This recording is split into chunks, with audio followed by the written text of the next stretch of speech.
Hello दोस्तों, मैं विकास एक बार फिर आपका स्वागत करता हूं आपके अपने यूट्यूब चैनल एग्ज़ाम वॉरियर पर। दोस्तों, आज एक बहुत ही इम्पोर्टेंट टॉपिक हम डिस्कस करने वाले हैं जो कि करंट इवेंट्स में है और हर जगह न्यूज़ में चल रहा है। दोस्तों, इस वीडियो में हम जानेंगे कि क्या है रशिया और यूक्रेन के बीच विवाद और ये विवाद कैसे स्टार्ट हुआ और कैसे यहाँ तक पहुँचा और अमेरिका की एंट्री क्यों है इस विवाद में, सब डिस्कस करेंगे डिटेल में। तो दोस्तों, वीडियो में बने रहिए। अगर आप चैनल पर नए हैं और आपने चैनल को सब्सक्राइब नहीं किया है, चैनल को सब्सक्राइब ज़रूर कर लीजिए जिससे कि आगे की आने वाली अपडेट आपको मिलती रहे। तो चलिए दोस्तों, शुरू करते हैं। दोस्तों, वीडियो शुरू करने से पहले आपको ले चलते हैं वर्ल्ड के मैप में। ये है वर्ल्ड और ये हमारा देश इंडिया है और ये है यूक्रेन और ऊपर है रशिया।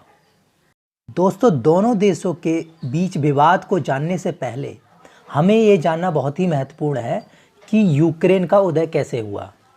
दोस्तों, 1917 तक रूस में राजशाही शासन था।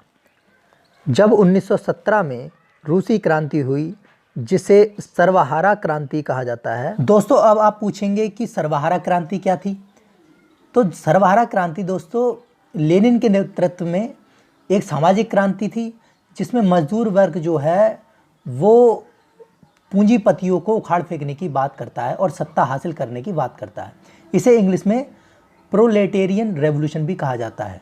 सर्वहारा क्रांति के 2 साल बाद बहुत से देश सोवियत यूनियन संघ यानी कि यूएसएसआर में शामिल हुए, जिसमें से एक यूक्रेन भी था। 1980 के दशक में जब ब्रेजनेव रूस के राष्ट्रपति बने तो उन्होंने अपने यहाँ पर खुलेपन की नीति को प्रोत्साहन किया। अब आप जानना चाहेंगे कि खुलेपन की नीति क्या थी।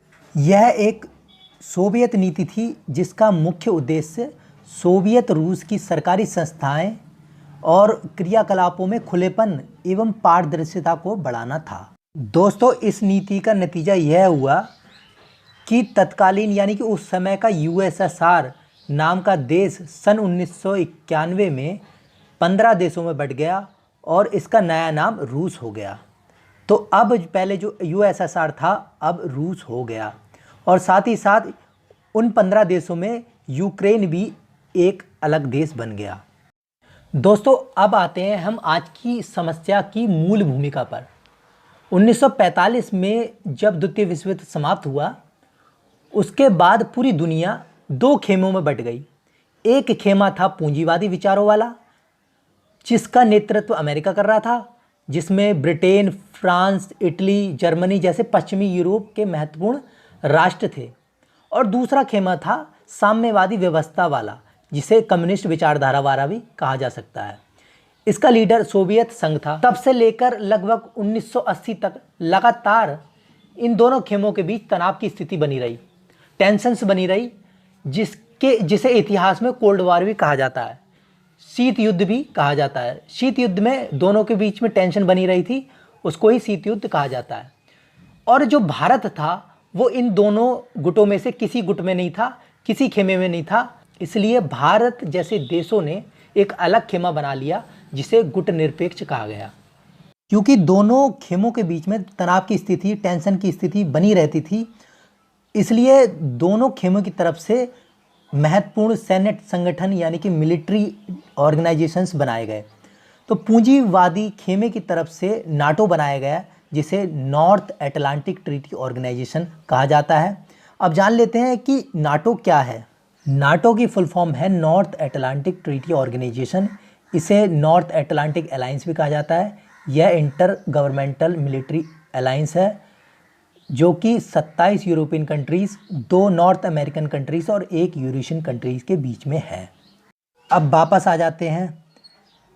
पूंजीवादी खेमे ने तो नाटो बना लिया, वहीं दूसरी तरफ जो साम्यवादी यानी कि कम्युनिस्ट विचारधारा वाले देश थे उन्होंने आपस में संधि कर ली जिसे वार्सा संधि कहा गया।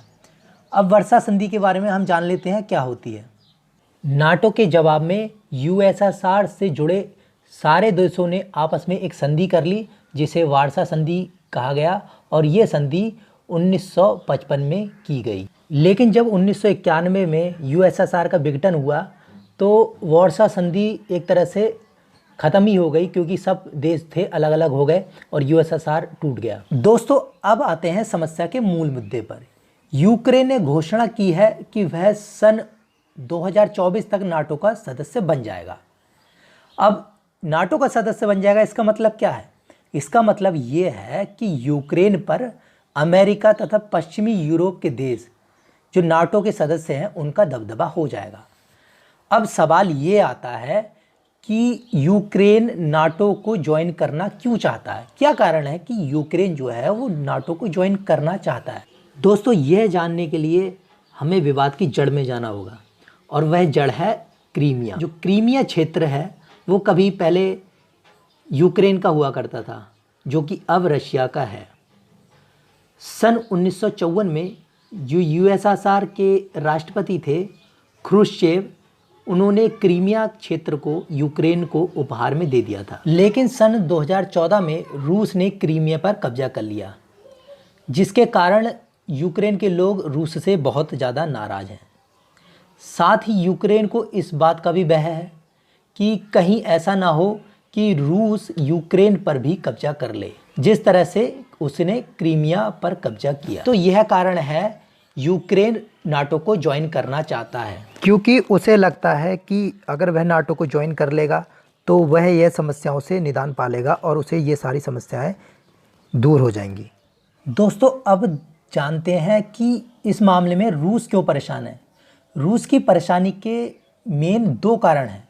पहला तो यह है कि यूक्रेन का नाटो का सदस्य बन जाने के कारण नाटो की सेना रूस के बिल्कुल पास आ जाएगी, बिल्कुल नाक पर आ जाएगी। रूस की दूसरी चिंता साम्यवादी व्यवस्था वाले राष्ट्र, यानी कि जो कम्युनिस्ट विचारधारा वाले राष्ट्र है, उनकी संख्या जो है कम होती जा रही है, और साथ ही साथ जो नाटो का प्रभाव है वो बढ़ता चला जा रहा है।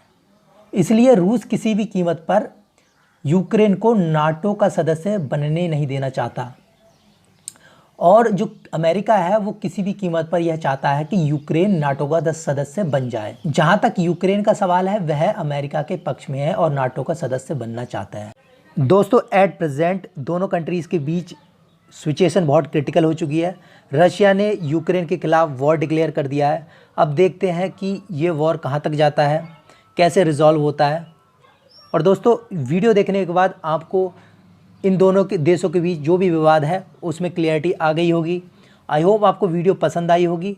अगर पसंद आई है तो नीचे कमेंट सेक्शन में कमेंट कीजिए, लाइक कीजिए और चैनल को सब्सक्राइब कीजिए, दोस्तों को शेयर कीजिए। मिलते हैं दोस्तों नेक्स्ट वीडियो में, तब तक के लिए जय हिंद जय भारत।